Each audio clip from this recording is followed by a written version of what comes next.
in Mark 8:27 through 30. It says, "And Jesus went out and his disciples into the towns of Caesarea Philippi. And by the way, he asked his disciples, saying unto them, Whom do men say that I am? And they answered, John the Baptist, but some say Elias, and others one of the prophets. And he saith unto them, But whom say ye that I am? And Peter answered and saith unto him, Thou art the Christ. And he charged them that they should tell no man of him." Now, why do you think he told them to tell no man of him? Why do you think that was?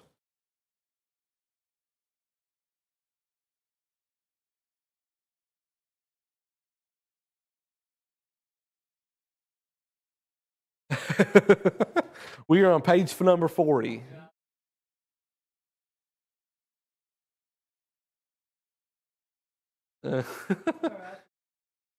It's the months are going by so quick you never can keep up with where you're at. Anybody have any there you go. Anybody have any suggestions as to why they should tell no man of him?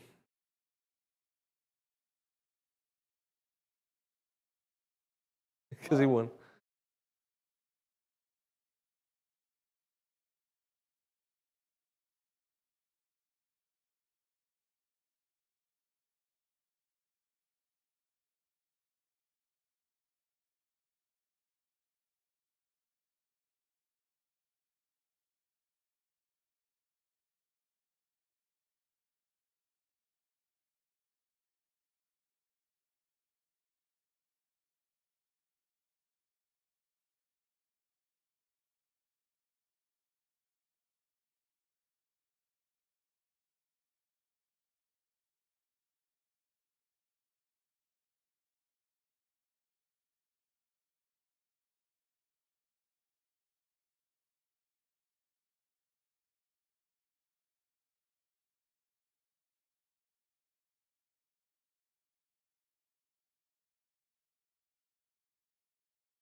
I always like in that too. I was a kid, and I liked some superheroes, and I'm like, why wasn't there superheroes?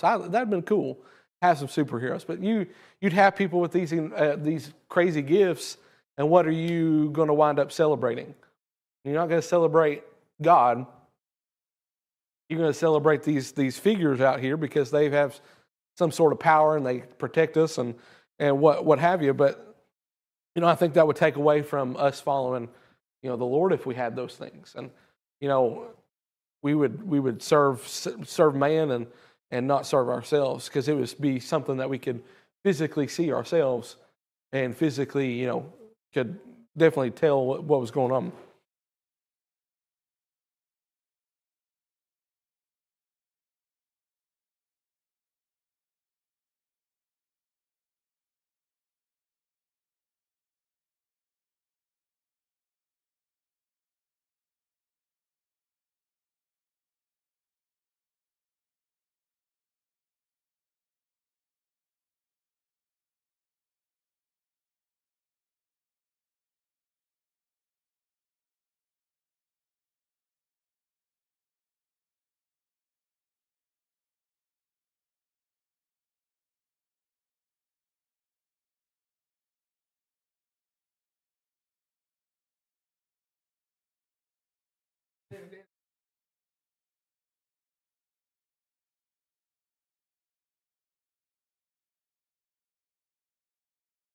Mm.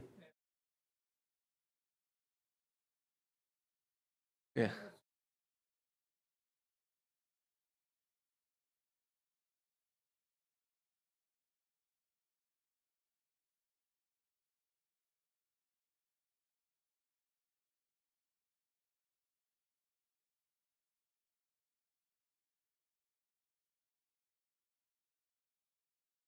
They were going after the man and not the one that was Christ.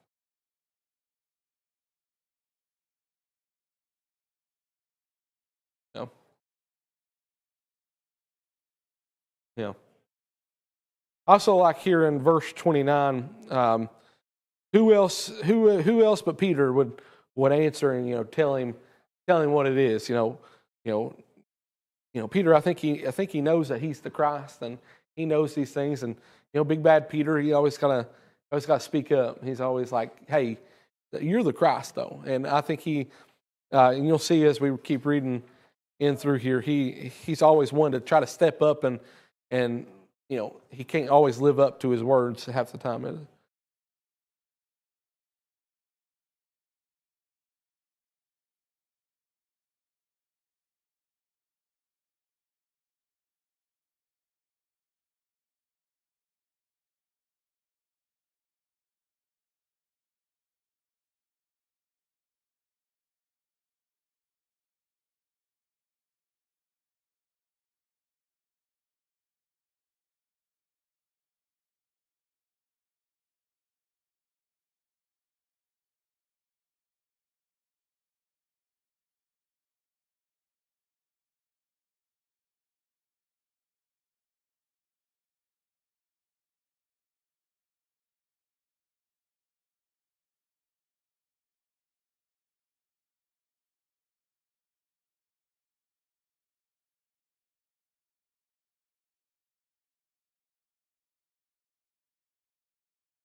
Yeah, I mean, if they build the church on Peter, I mean, has been a lot of problems there.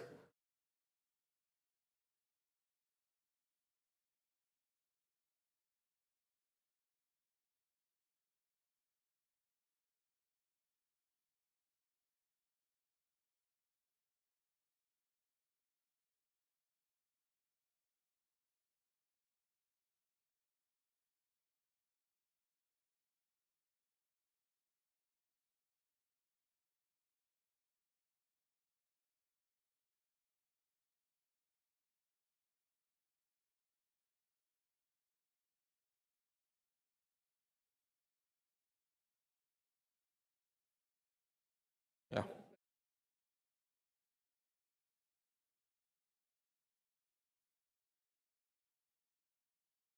and not just Peter, but faith like just people. Yeah, yeah.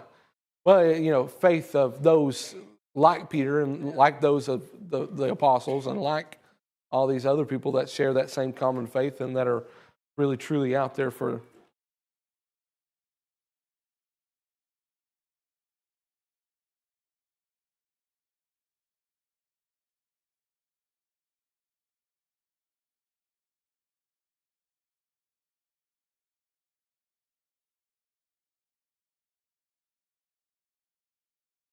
Um, Anybody else got any words of wisdom they want to throw out there? Any words?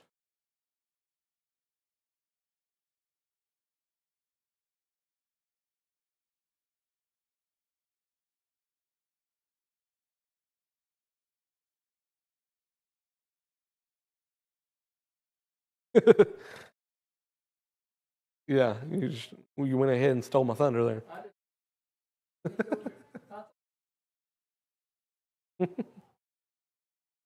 All right, let's keep going. Let's read to the next section. It says in Mark 8:31 through 33, it says, "And he began to teach them that the Son of Man must suffer many things, and be rejected of the elders, and of the chief priests and scribes, and be killed, and after 3 days rise again. And he spake that openly, and Peter took him and began to rebuke him. But when he had turned about and looked on his disciples, he rebuked Peter, saying, "Get thee behind me, Satan, for thou savest not the things that be of God, but the things that be of men." You know, it says in here, as I looked in here when I was reading, that the apostles didn't like truly look at the last couple words that he said in there. After 3 days, rise again. So he's not going to be he's not going to be conquered by these men. He's going to take that back after 3 days, and he's going to rise again and take his place. But I think they got so caught up in being killed that they couldn't put it back there.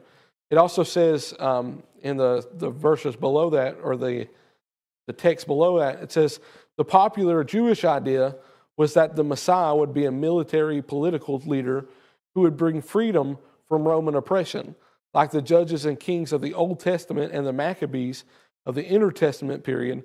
The Messiah would be a conquering hero, not a crucified criminal. And so they've got it backwards of what God is. And I think they're, yeah,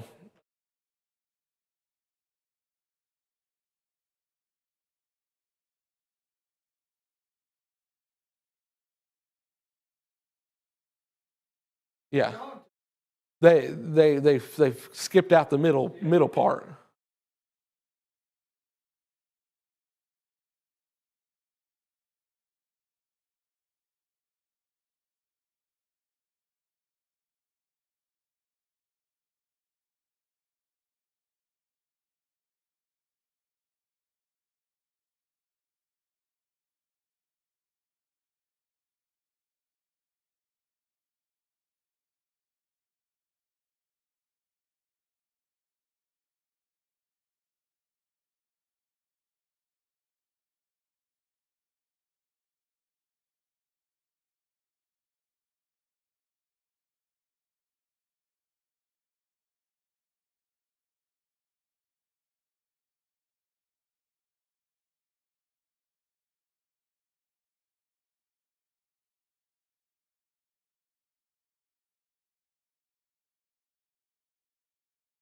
No title.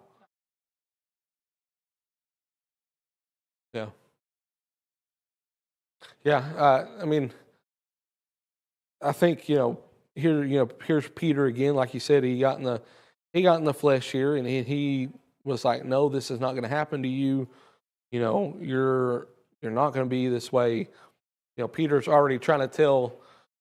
I think he's in the flesh, and he's trying to tell him this is not going to happen.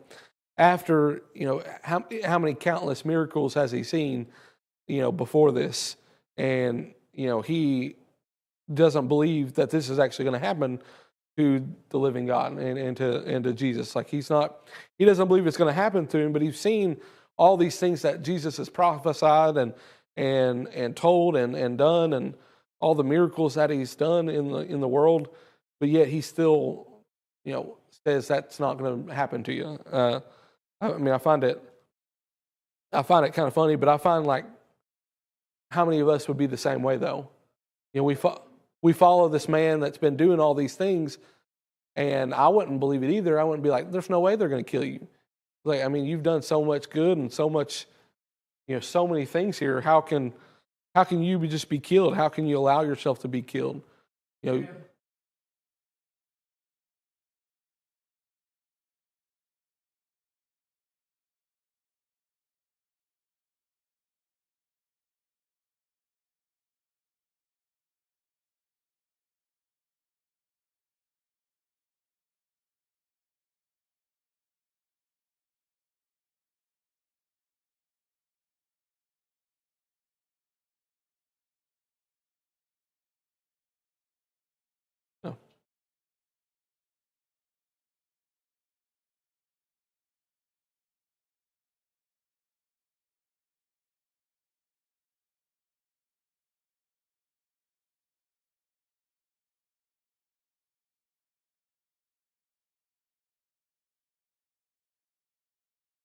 Yeah, his ways are much different than things that we think would make sense.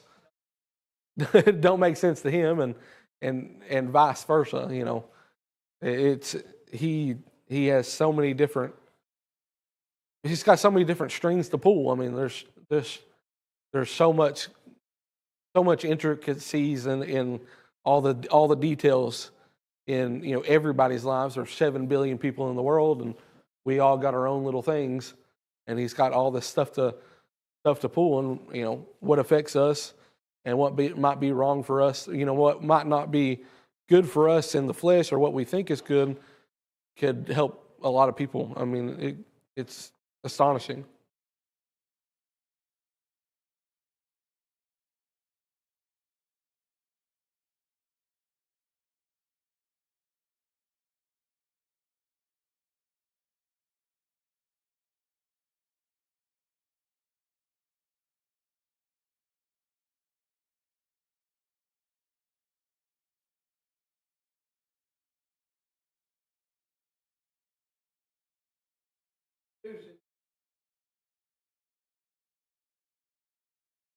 Yeah.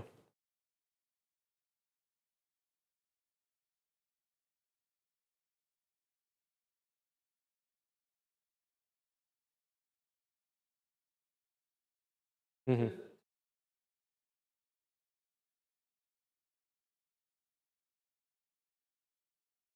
Yeah. Yeah.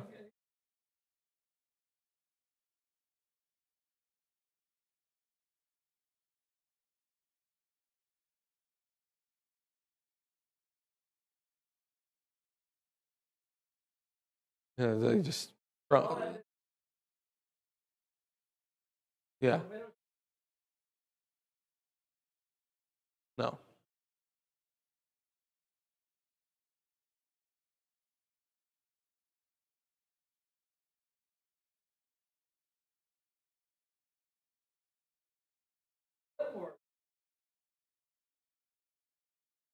yeah.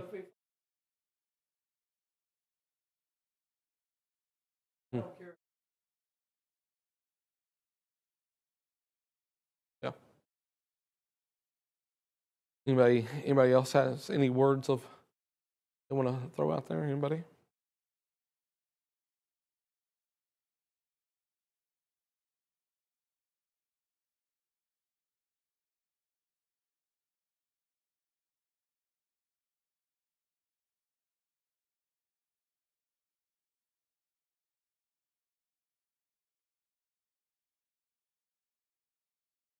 Hmm.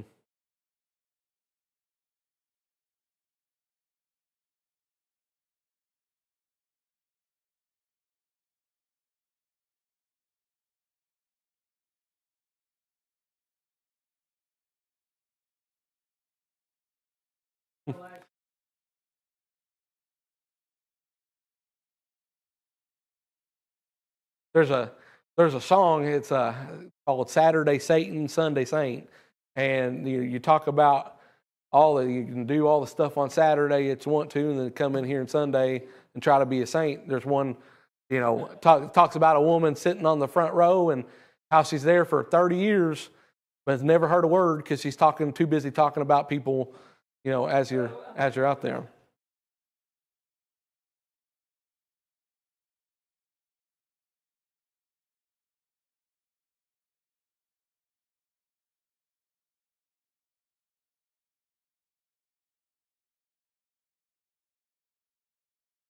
You know?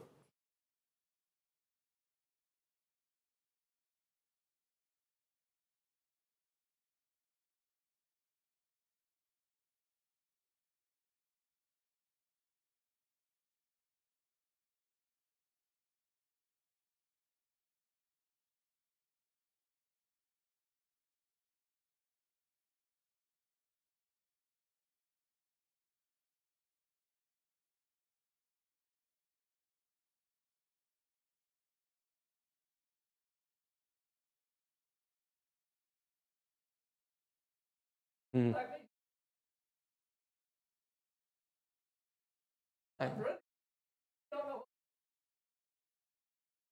Yeah,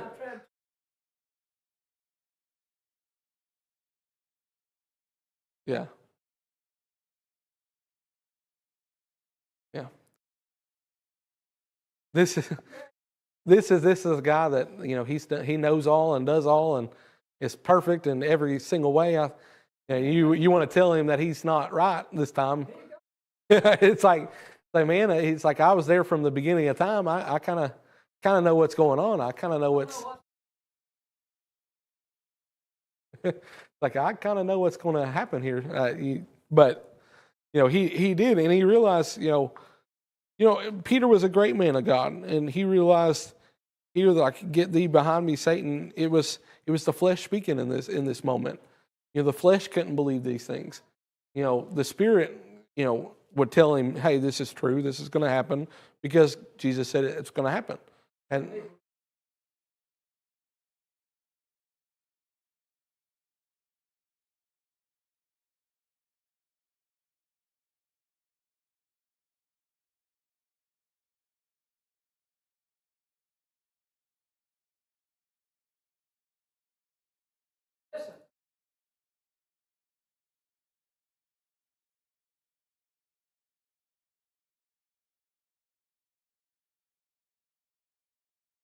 yeah, you can't rebuke something that's written down there in black. I mean, you're going to lose that battle every single time.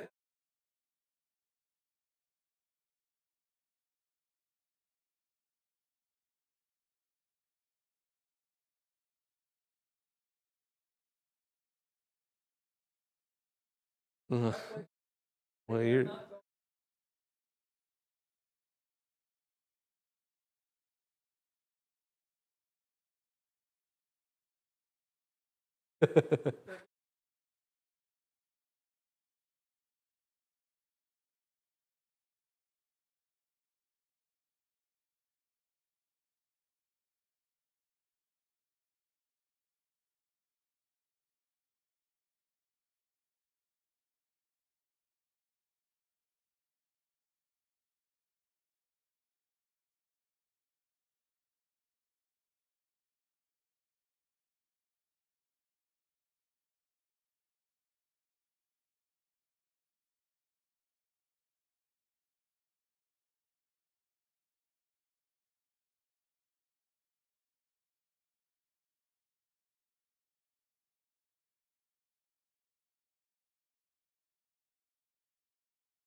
like you read it. I mean, it's just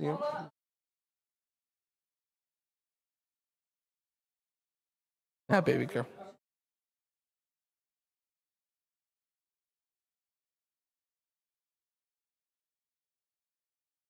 Yeah.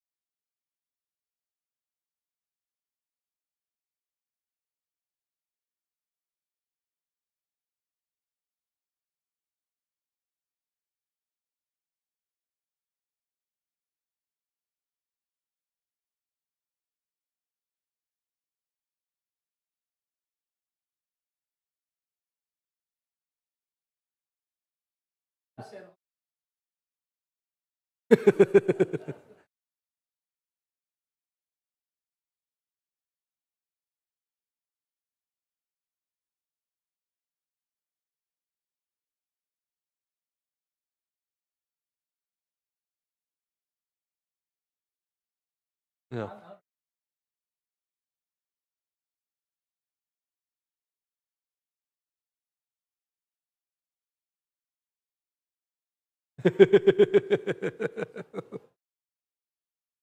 All right. Let's see. Oh. No, yeah, you go right ahead. You talk all you want to. You ain't gonna hurt my feelings, no.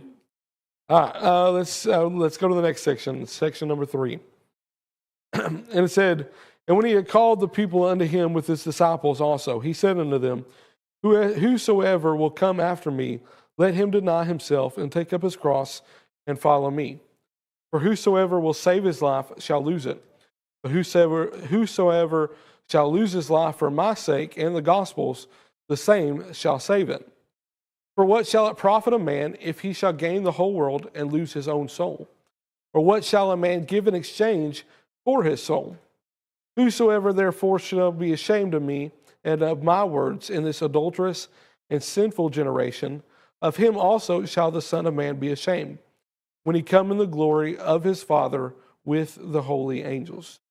So what should a man give in exchange for his soul? What can you give God that God don't already have?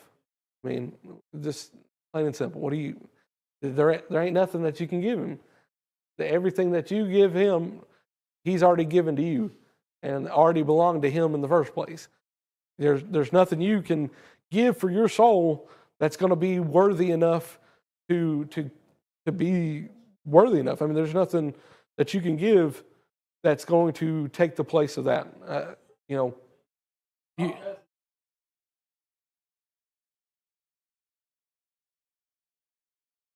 you never see a hearse with a trailer hitch. There ain't nothing going along with you.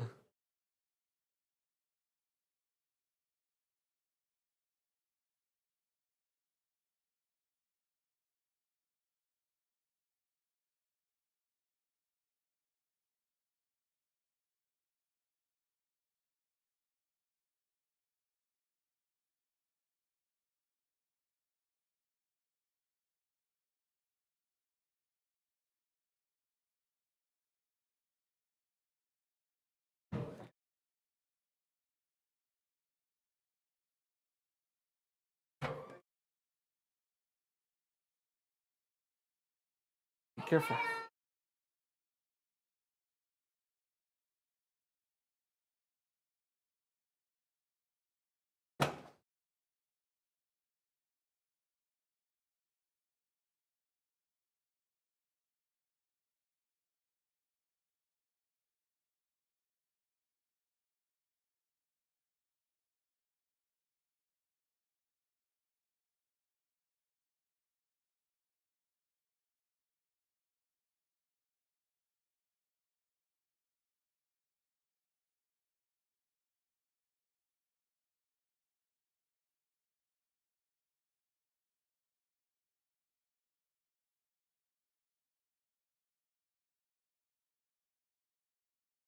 If you are truly a child of God, if you really put your trust in Jesus Christ, then you should have fruits that bear that. And he tells them in that time, persecution, death was a lot of things. You know, if you went out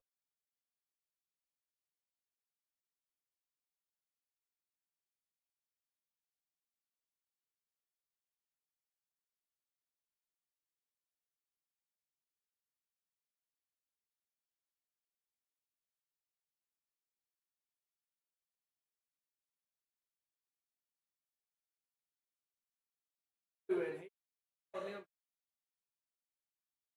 "Follow me, your cross, willing."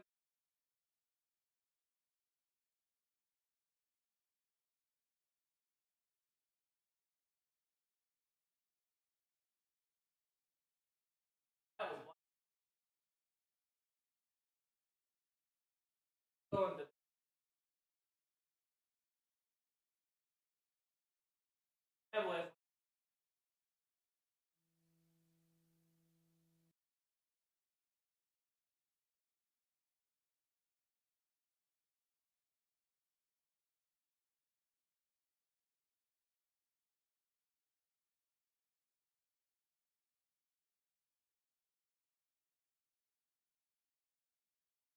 The only way that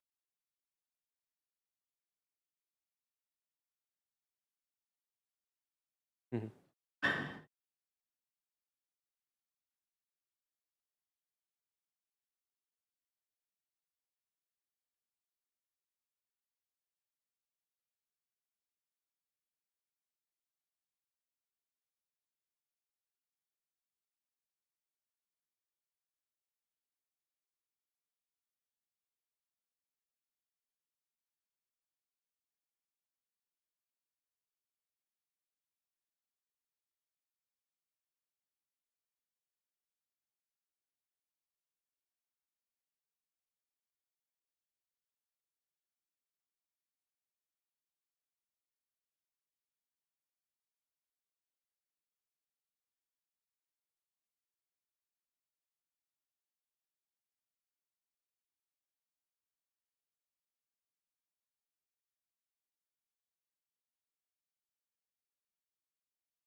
How many of us would really, if it was the only way was for salvation was to be killed for his word, how many of us would really do it? I mean, how many of us would be willing to give up our lives for the cause of Christ, and that's the way that you got to heaven? I mean, very, very few. I don't believe.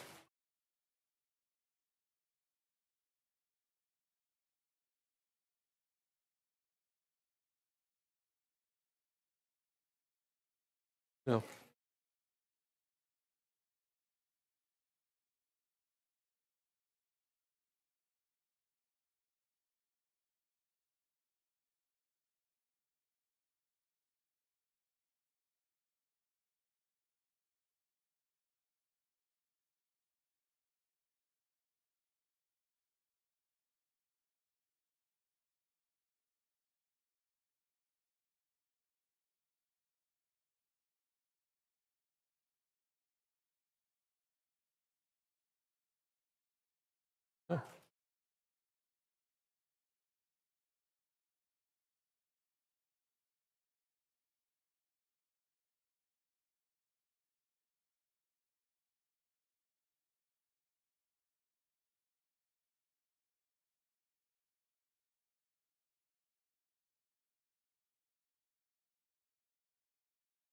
Yeah.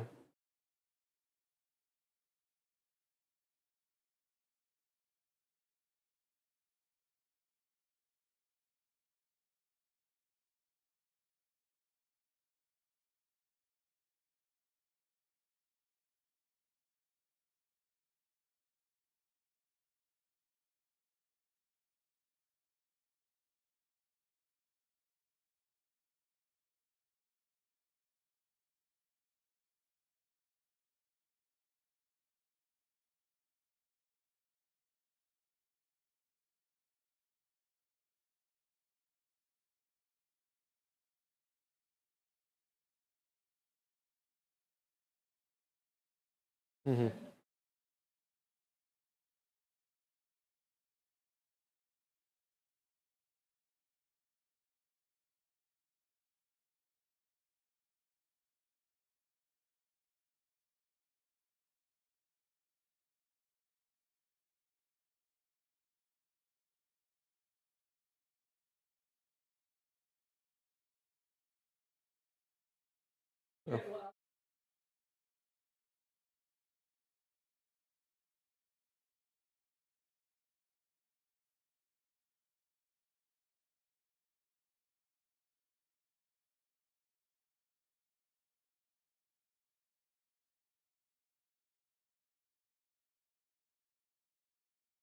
Yeah.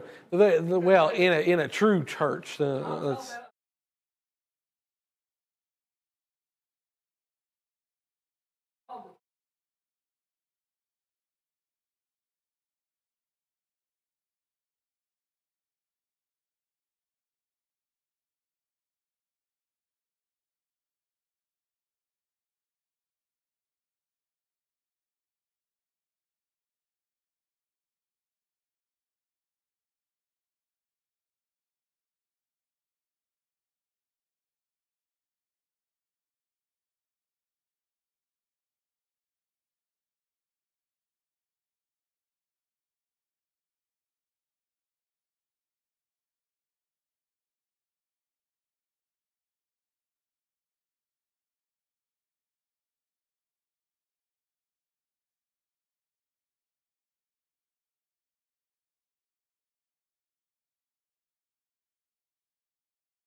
yeah,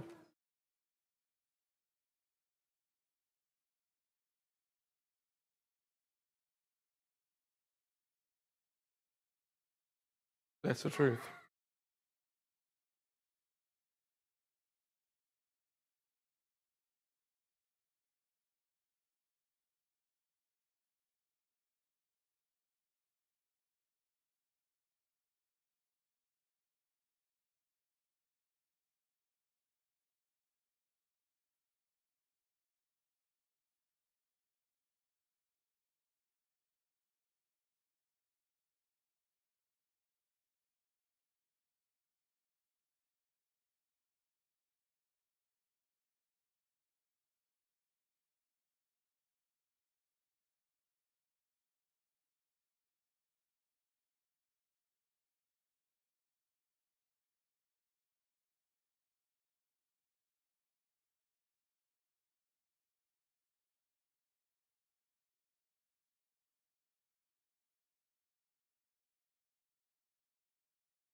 Yeah.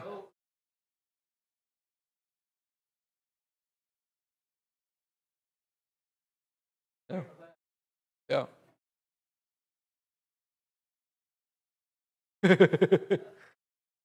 Uh,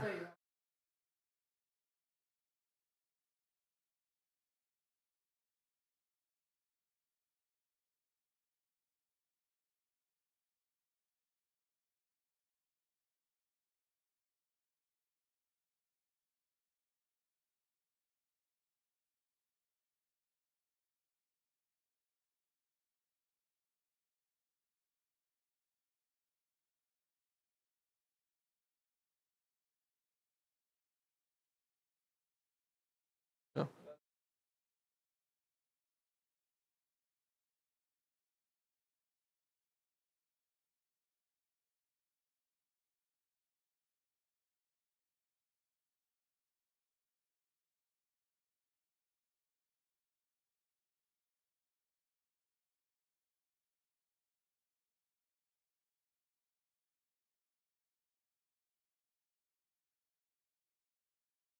Yeah.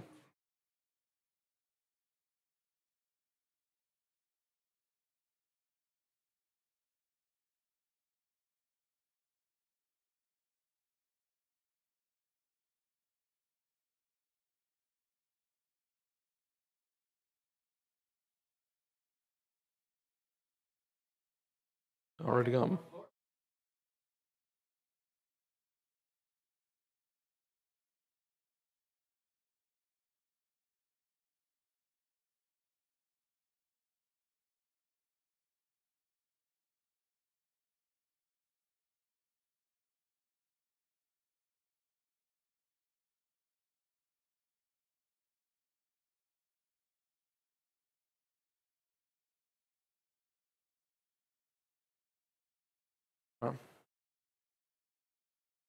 Anybody else got any words this morning? Anybody else got anything they want to say before we close up? No, you're fine. Nobody? Hey, we'll end it there then.